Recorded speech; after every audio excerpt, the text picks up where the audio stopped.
Пченицата годинава не ја даваме без добра цена, порачаа производителите на лебно жито на неколку денови пред стартот на овогодинешнава жетва. Според нив, најбараниот производ во државата и пошироко треба да биде и соодветно платен. Се надевам дека ова година ќе биде позитивно. Мислам, позитивна ќе биде цената, почетна цена треба да биде 20 денари. Ние имаме мастрав, скапа се идва, направивме.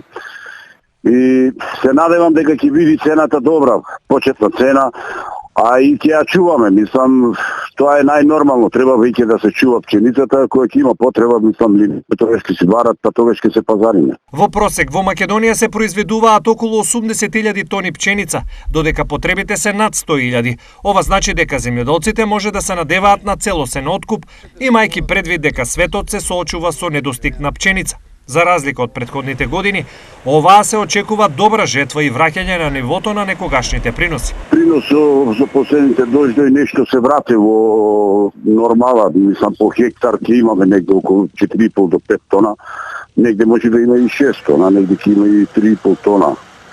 Оти касно падна дождот.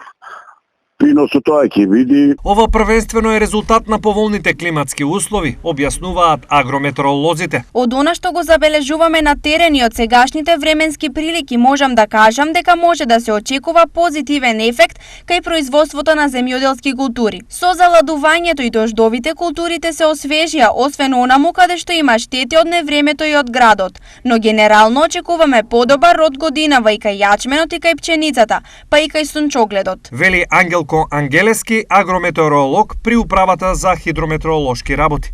Сепак, овој оптимизам не го делат голем дел од производителите на пченица во Овчеполието, каде годинава се очекуваат ниски приноси поради недоволното и ненавремено ѓубрење.